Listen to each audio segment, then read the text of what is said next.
PTI की सिंध की सतह पे, जिसकी गद्दी का ताज आपके सर पे है। सबको पता है कि कराची की 22 में से 21 सीटें एमएनए की हम जीते हुए हैं। मैं आपसे कह रहा हूँ कि हमने जो गलतियां थी उससे हम सीखे हैं।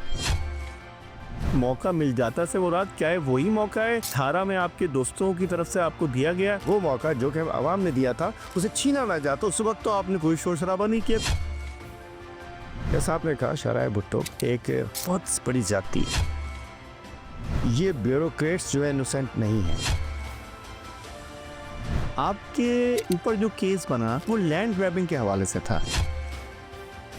आप सूबों के हवाले से अपना लाए अमल महफूज रखते हैं। इस वक्त इस मामले को ना छेड़ा जाए। कोई प्लानिंग का फुकदान नहीं है, करप्शन है और नीयत नहीं है।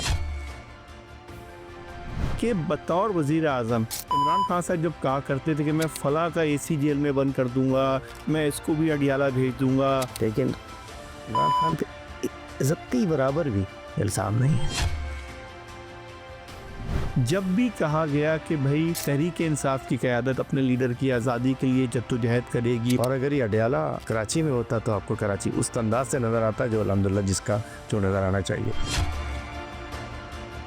क्या आपको आज एहसास होता है कि आपकी हुकूमत की वो मीडिया के साथ की गई मुबैना तौर पर ज़्यादतियाँ आप लोगों की सियासी गलती थी, इसका खमियाजा आज आप भुगत रहे हैं? मीडिया के साथ अगर हमने गलत किया तो हमने नहीं करना चाहिए था। 9 मई के बाद जिन्होंने इमरान खान साहब को छोड़ा, ये वो लोग थे जिन पर खान साहब ने बहुत एतमाद किया।